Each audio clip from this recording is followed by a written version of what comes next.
In this lecture, we're going to focus on Paleozoic Earth history, with paying particular attention to North America, to what was going on with North America during the Paleozoic.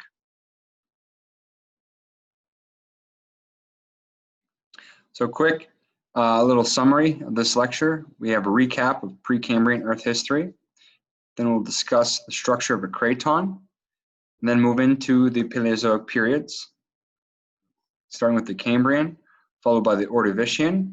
We'll discuss a mountain building event known as the tectonic orogeny. And move on to the Silurian, in which another mountain building event, the Akkadian orogeny, occurred. That's followed by the Devonian, the Carboniferous, then the third and final mountain building event, the Alleghanian orogeny, and finally we have the Permian period of the Paleozoic. So a quick recap of Precambrian Earth history. We know that during the Hadean, the continents began to form from volcanic island arcs like Japan of today, colliding with each other and onto larger continental land masses in a process known as accretion. They're growing in size with the formation of a bunch of igneous and metamorphic rock. During the Archean, there was very active plate tectonics, slamming these island arcs together. And as I mentioned, this process, as the continents grow in size, is known as accretion. And there are many convergent plate boundaries during this time. And then moving out of the Archean into the Proterozoic, Earth is cooler, plate tectonics begins to slow down, and we find large amounts of sedimentary rock, suggesting that there are margins of continents that are not active plate boundaries. And so plate tectonics begins to take on kind of the rate at which we see today. So that's Precambrian Earth history. I want to look at a structure of a continent. So a continent has several components to it, which include the craton, shield, platform, and mobile belts. Sorry. The craton is basically the foundation of the continent. It's the old core of the continent, which consists of the igneous and metamorphic rocks formed during the Archean, during those periods of accretion in the Precambrian. So they're the stable, immobile parts of the continents that form the foundation. That's the craton. So the cratons are the oldest parts of the continents. As I said, mostly igneous and metamorphic rock. Now the craton consists of two parts, the shield and the platform. The shield is the exposed portion of the craton, where the platform is the portion that's buried by sediments and sedimentary rocks. You can see in this slide, this is known as the Canadian shield, because it's the portion of the North American craton that is exposed. And so it's no surprise that we find the oldest rocks on Earth actually in the Canadian shield, 4 billion year old gneiss, which is a foliated metamorphic rock, right around this area here. Where the rest of the craton is the platform. That's this region here, and it is buried. It's metamorphic rocks and igneous rocks that make up the craton, but they're buried under sedimentary rocks. They're younger. And lastly, the mobile belts. These are the edges of the craton, where the continental crust has interacted with other tectonic plates and has resulted in mountain building activity. And so all along these mobile belts, we have either active, currently forming mountains or fossil mountains, mountains that formed hundreds of millions of years ago. So we see the western edge of the North American craton is an active mountain belt, where the eastern edge is a fossil mountain belt. So here's a picture of the exposed igneous and metamorphic rock that makes up the Canadian shield. And the craton, that is the exposed part of the craton.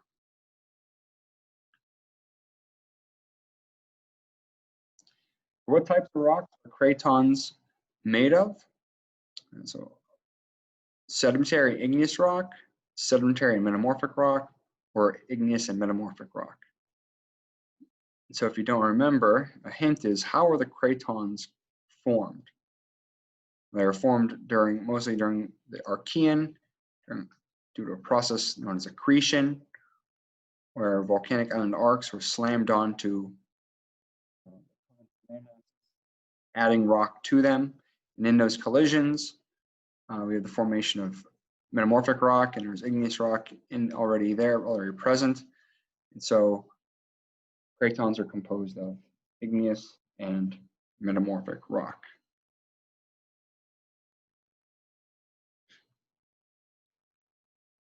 So now we're going to look at Paleozoic Earth history.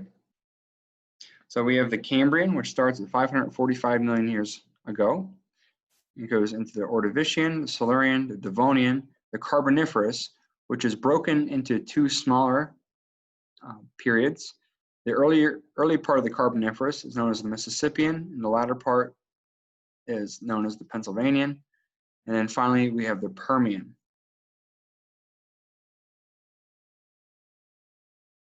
So we'll start with the Cambrian. We talked about Cambrian life already in the Cambrian explosion, where complex animals evolve with exoskeletons and all these cool features such as eyes and the ability to swim and active predation. But what's going on with the Earth? Well, in the Cambrian, there are 6 major continents on Earth. Baltica, which consists of modern-day Western Russia and Northern Europe. China, which included modern-day China. Indochina, which includes countries like Vietnam, Laos, Cambodia, and the Malay Peninsula.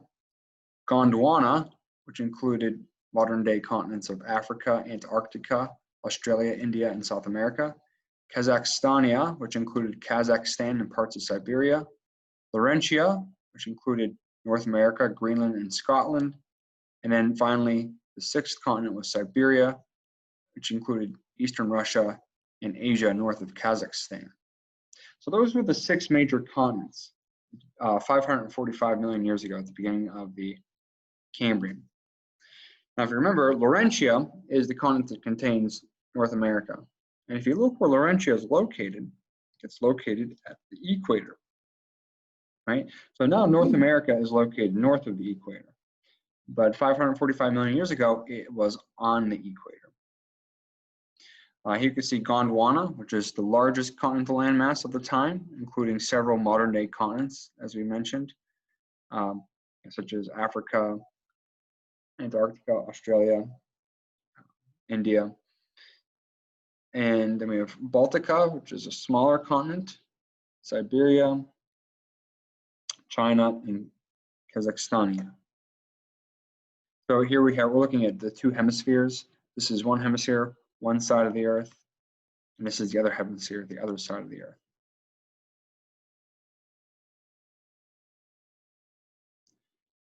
So now we're going to focus on North America. So during the Cambrian, as I said, North America, or Laurentia, the continent that North America, modern-day North America is a part of, was located along the equator. And so here we see the part of Laurentia that was above sea level. And so this is what's known as the Canadian Shield today.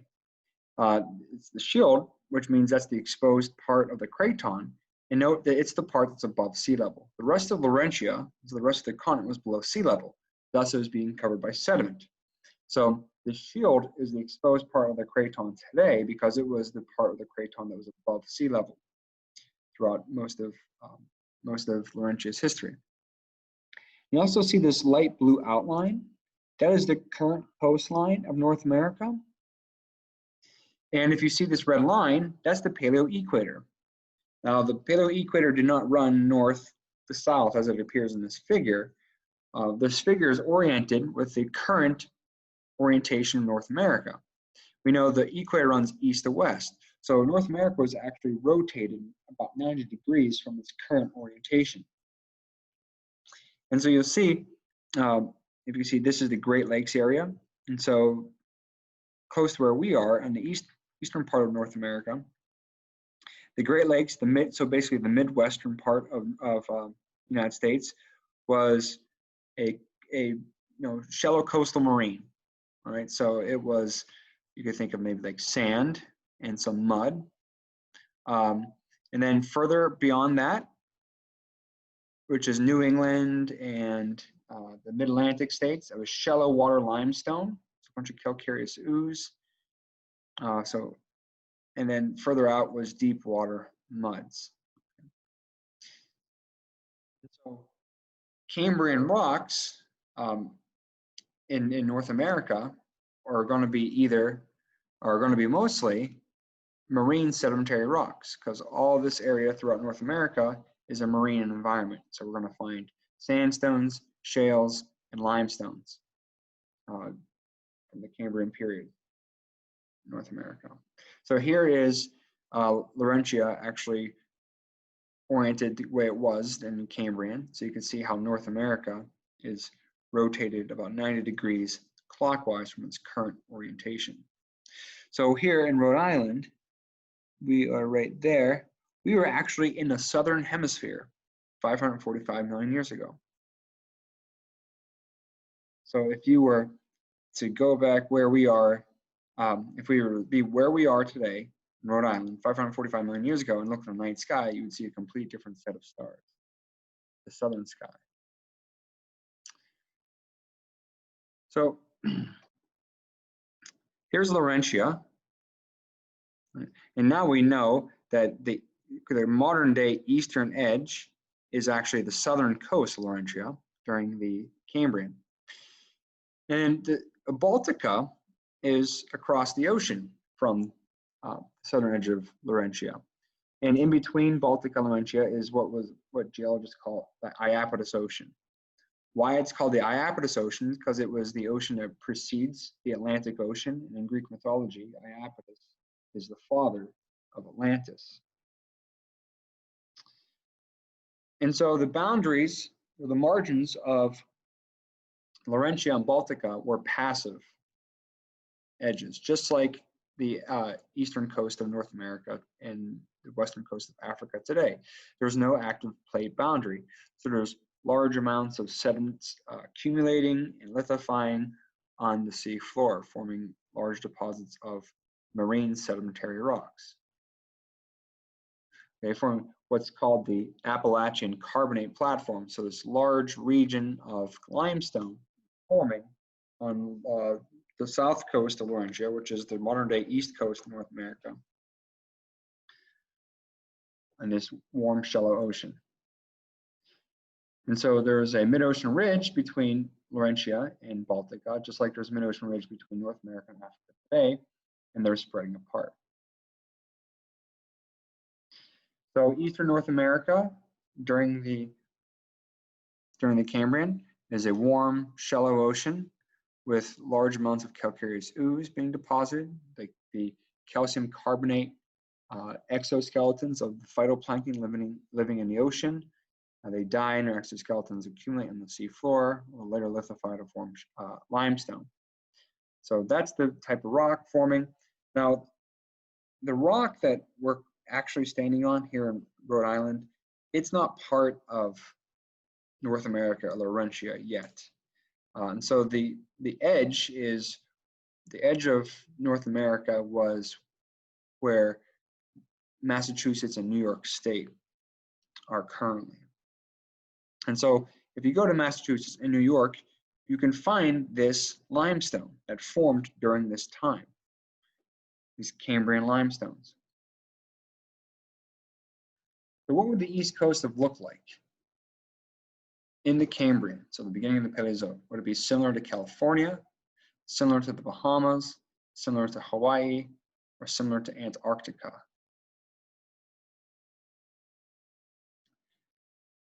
So California is an active plate boundary, okay? So it wouldn't have been California. Antarctica is polar, and we know that the East Coast would have been tropical or subtropical. Hawaii is a volcanic island, and so the correct answer would be Bahamas. It'd be most similar to the Bahamas. We'd have this nice, clear, tropical waters.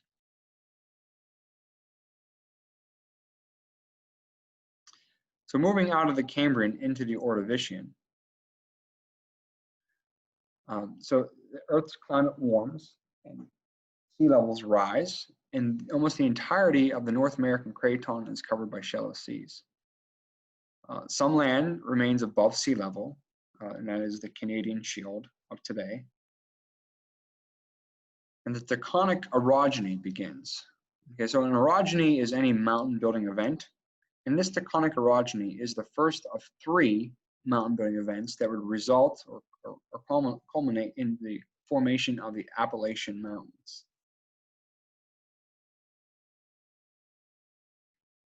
So the cause of the tectonic orogeny is that the oceanic lithosphere underneath the Iapetus Ocean begins to subduct under Laurentia and Baltica.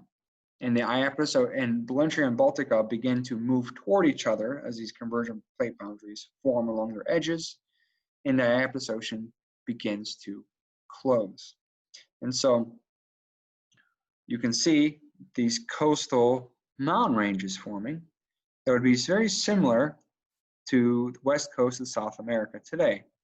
And so these are oceanic continental convergent plate boundaries where you would have mountains and volcanoes along the coast, so like the Andes on the west coast of South America and the volcanism found in the Andes.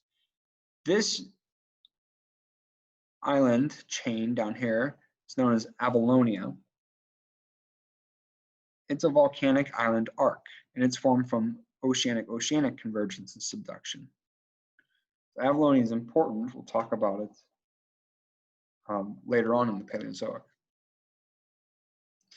So here we have the oceanic lithosphere, Iapetus Ocean subducting under Laurentia and Baltica. So we have now the formation of the tectonic highlands. So these mountains along the eastern edge of North America.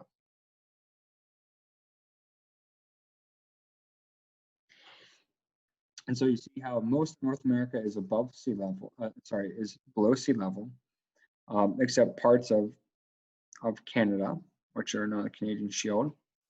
So almost all of North America is covered by a shallow water, by a shallow sea. And so there's large deposits of limestone throughout North America during the Ordovician. Over on the east coast, you see these mountains.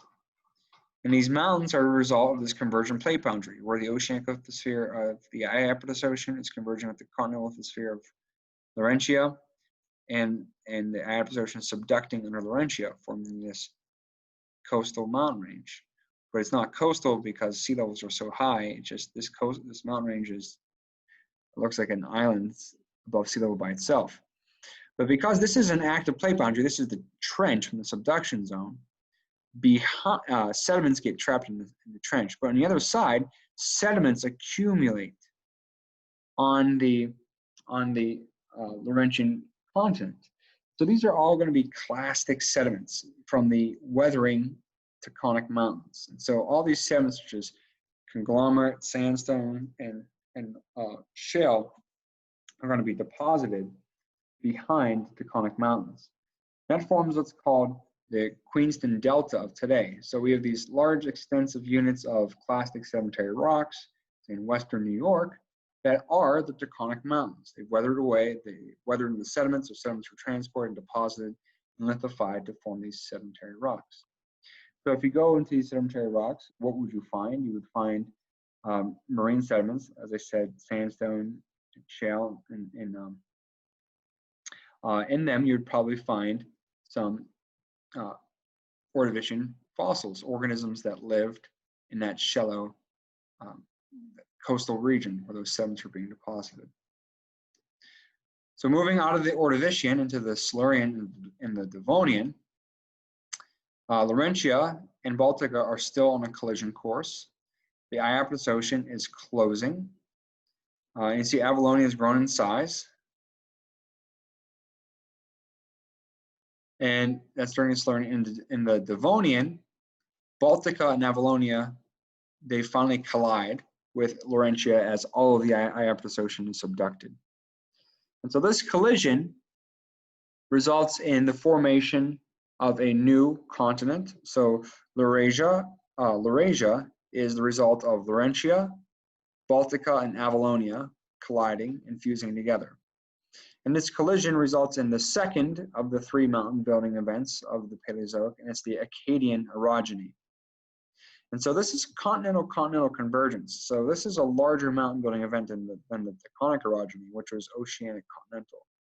So this mountain building event is similar to India colliding with with Eurasia today, forming the Himalaya Mountains. So we have mountains on the same scale the Himalayas being formed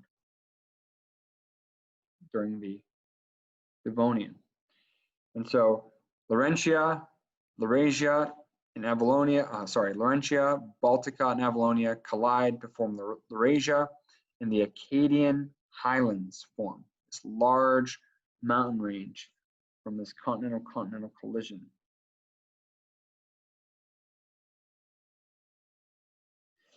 And so now you see most of North America is still below sea level.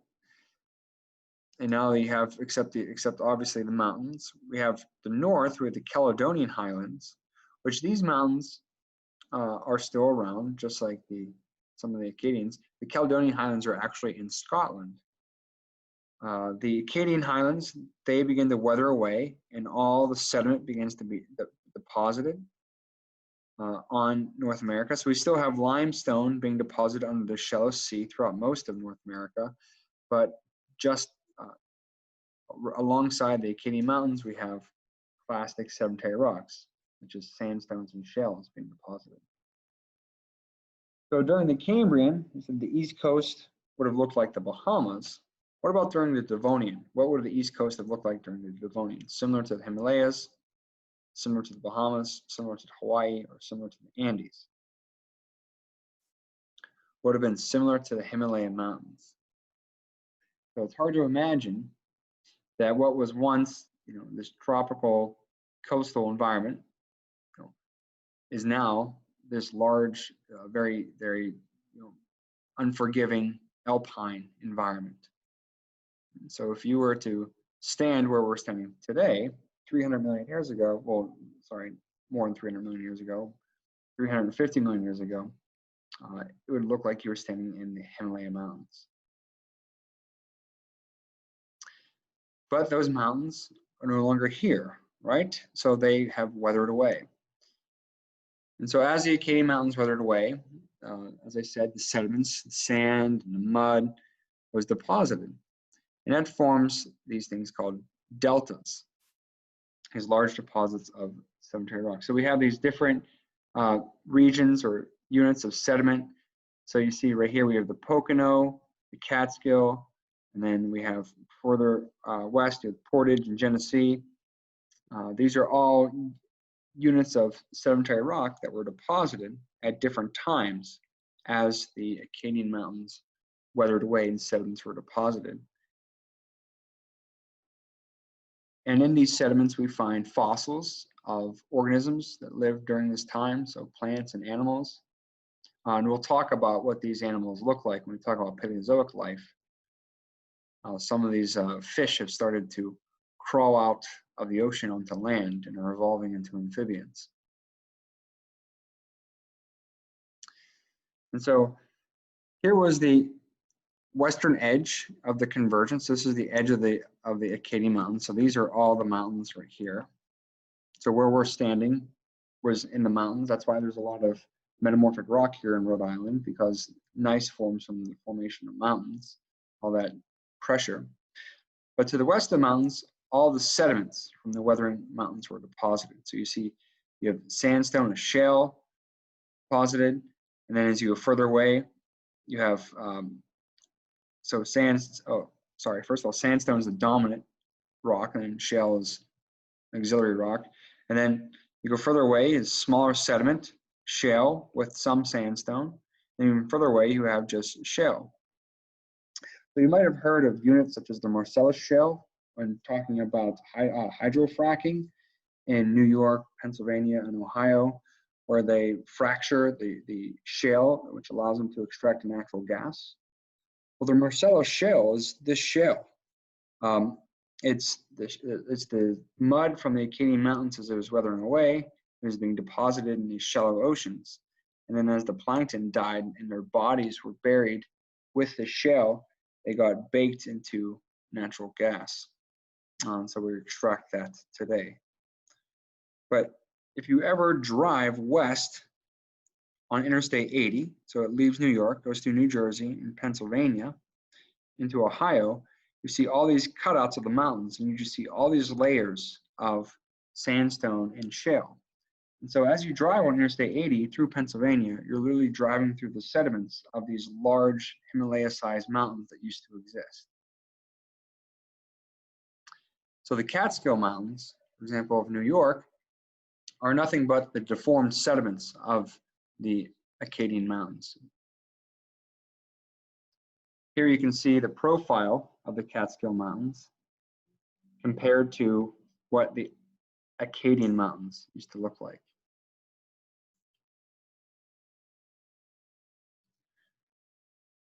And as I said, the Catskill Mountains are just deformed layers of sedimentary rock. So you can see all the classic, so we see sandstone here and some shale there and more sandstone up here. And so these are all the Acadian Mountains. This is where they went, right? Large mountains the size of Himalayas, they can't last forever, even though they seem like something that's permanent that would be on this earth. And until the end of the planet, it's not impervious to the geological forces that are constantly wearing on rock. So moving out of the Devonian into the Carboniferous. So Laurentia, Baltica, and Avalonia have collided to form Laurasia. And now Laurasia and another continent, Gondwana, which includes Africa, South America, Antarctica, and so on, they're now on a collision course. They're moving toward each other in the early Carboniferous, Mississippian. And the Acadian Mountains are still present, and they're still weathering away, depositing more and more clastic sedimentary rock behind them. And during the latter part of the Carboniferous, during the Pennsylvanian, Laurasia and Gondwana, they begin to collide. And this collision of Laurasia and Gondwana and the formation of a newer, larger continent is the beginning of the formation of the supercontinent known as Pangaea, which you might have heard of. Now, this is a huge continental convergent plate boundary, and it forms mountains. You know, the Acadian Mountains have been weathering away, but now new large mountains are formed again, and these in what's called the Alleghanian orogeny. And this is from the convergence of Laurasia and Gondwana, and this forms what are known as the Appalachian Mountains. This is the third and final mountain building event of the Paleozoic, and it forms the Appalachian Mountains. The Appalachian Mountains are just as big as the Acadian Mountains were, just as big as the Himalayas are now. And to the west of the Appalachian Mountains, now you see that the coastline is further away because all the sediments have been deposited. And we're still located along the equator. You see that North America has rotated a bit, but the equator runs right through Lake Superior, through Wisconsin, and where Rhode Island is, and the rest of the East Coast would be just south of the equator. We see in this region here on this coast, which is running through what is now Wisconsin, Ohio, Pennsylvania, New York, these were all coastal regions. And they had these dense tropical coastal swamps. And these coastal swamps would be buried by episodic rising and falling of sea level. And those dense swamps, the vegetation would be buried and compacted to form coal. And so forming the large coal deposits in the eastern portion of North America. So these sedimentary rock deposits known as cyclothems are these repetitive patterns of marine and non-marine deposits. So We first start with non-marine deposits. So at this location, it's above sea level. So we have terrestrial deposits of sedimentary deposits. So we have sediments being deposited on land. How do we know that? Well, first of all, we see fossils of organisms that lived on land in the absence of any marine fossils. And then on top of those terrestrial fossils, we find coal, which tells us that there was a coastal swamp. So this region went from being above sea level to now at sea level, the coastal swamp. And then above the coal, we have shallow marine sedimentary rocks, like sandstones and shales. So now this location was above sea level, at sea level, and now it's below sea level. And so this is the result of rising sea levels. And so these marine sedimentary rocks, all this sediment, the sand and the mud, is deposited on the layer of vegetation that was the swamp from the layer of coal. Then above the shallow marine sediments are deeper marine sediments, offshore sediments such as the calcareous ooze from the phytoplankton forming limestone. And we see marine fossils in these rocks, and so we know what sort of environment they are, whether they're near shore marine fossils or offshore marine fossils. Then above the offshore marine fossils, we find near shore marine sedimentary rocks and fossils again. Then it goes back to terrestrial sedimentary rock. So we see it's an episode of sea levels rising, which is known as marine transgression, and then sea levels fell, marine regression.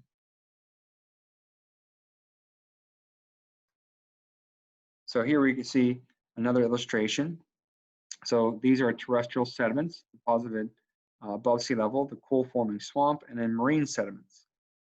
As sea levels rise, right, the swamp moves inland and the coastline moves inland. And so these current deposits of remains of vegetation called peat will be buried by marine sediments once it's under sea level. And so this pattern of non-marine, coal, marine sediments forms. This is an image of the Okefenokee Swamp in Georgia, which would be similar to these coal-forming swamps during the Pennsylvanian that we're referring to. And so, why this is important, yes, this is how coal formed, which is critical to the formation or the building of our country. We use this coal to make steel and construct the buildings of our country. But these cyclothems indicate rising and falling sea levels. And rising and falling sea levels are proxies for changes in Earth's climate. Because as the climate warms, the glaciers, which are large they melt, and the meltwater flows into the ocean, and the sea levels rise. However, whenever the climate cools, when snow falls on land, all of the snow that falls in the winter doesn't melt in the summer. And year after year, there's a net accumulation of snow, and all that snow accumulating eventually compacts into ice and forms glaciers.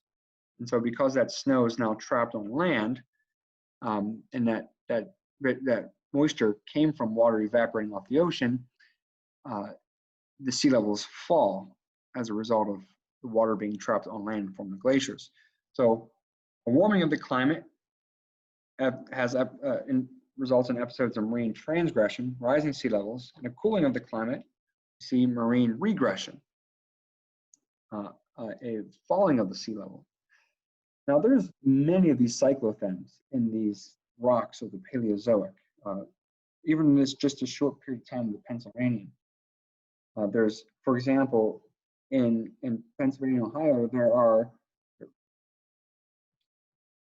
5 to 6 known beds of coal.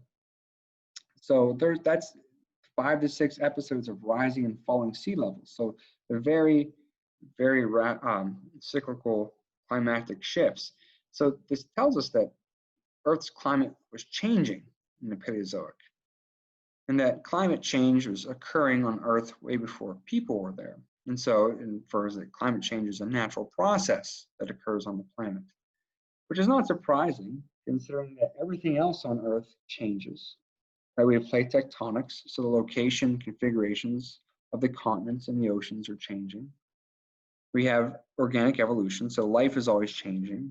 The composition of the atmosphere we saw changed as life began to alter it. You know, why wouldn't the climate change? So climate change is a very natural process, and these sedimentary rocks, such as the ones we're looking at from the Paleozoic, they give us a historical record. And this is relevant because it gives us perspective on the climate change that we're experiencing or observing today. Because not only do we see climate changing in the past, and by looking at sedimentary rocks, we can infer rates in which the climate changed, but looking at the fossils in the rock, we can also see how life on Earth responded to it. And we know from these rocks that if the climate changes too fast, evolution cannot keep up. Organisms cannot adapt in time, in which results in the organisms going extinct. So rapid climate change results in mass extinction. Now we don't see mass extinction in these Pennsylvanian rocks during this time, but at the end of the Paleozoic, we're going to see a climate change event that's so rapid that it results in the largest mass extinction in Earth's history. Paleontologists refer to it as the Great Dying, where over 50% of the biodiversity on the planet is lost. And so during this event, Earth's climate warmed by several degrees centigrade over the course of 2 to 3 million years. And this was due to carbon dioxide pumped into the atmosphere from a large volcanic event that was occurring in what is modern-day Siberia. It was volcanic activity known as the Siberian Traps. And so it was produced the greenhouse effect, which everyone, for most of you are familiar with, or the CO2 traps the heat in the climate. Also, a lot of people don't know is the CO2 dissolved into the ocean. It dissolves into the ocean. When you dissolve carbon dioxide into water, it creates carbonic acid. So dissolving CO2 into water makes it more acidic. So for example, if you look at a seltzer, which is carbon dioxide dissolved in water, it has the same pH as lemon juice. So it's fairly acidic. And so during that time, not only did the climate warm rapidly over the course of 2 to 3 million years, but the oceans also acidified. And so we see how life responded to that. Now, the climate change we're experiencing today is at a much faster rate than that of the mass extinction at the end of the Paleozoic. So it doesn't, the geologic record does not suggest good things are to come with this rate of climate change. And so that's why these rocks are relevant. They teach us about the geologic past and how life responds to these events. And so they're a warning to us.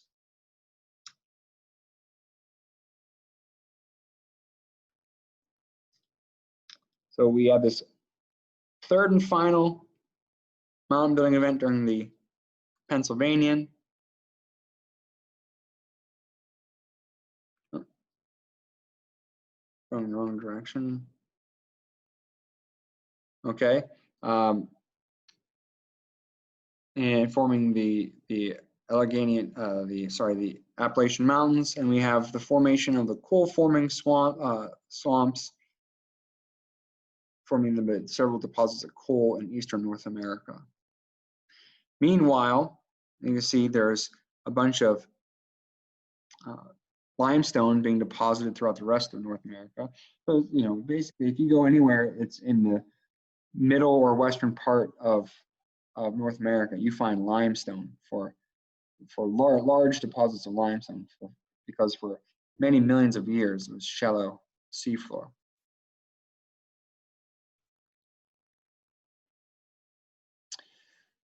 So coming out of the Carboniferous, we enter the last period of the Paleozoic, the Permian. So during the Permian, Laurasia and Gondwana, they fused together, completing the formation of Pangaea. In the Allegheny and orogeny, it continues into the Permian and ends after Pangaea has formed. And so Now, as the Appalachian Mountains begin to weather away, more and more clastic sediments are deposited, and as sea levels fall, more and more of North America is above sea level.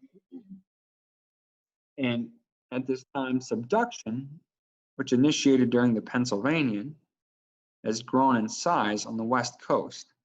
Now, this subduction, part of it is still occurring today, and volcanoes such as Mount Rainier and Mount St. Helens are volcanoes associated with this subduction. But the Sierra Nevadas of California, like where Big Sur and El Capitan are in Yosemite Park, those are large units of granite that were formed from the slow cooling of the molten rock deep beneath the crust that were feeding these volcanoes from this volcanism along the west coast of North America. And you'll also see that this volcanism is essential to forming the gold deposits of the West that would drive the California gold rush from all the heated water from the magma dissolving gold and depositing it in fractures and faults in the crust for it to weather out later and be found in streams. And so it's this volcanism here that's occurring during the Permian that would help in the formation of those gold deposits and of the Sierra Nevada mountains. So that's all for our lecture on Paleozoic Earth. Thank you very much.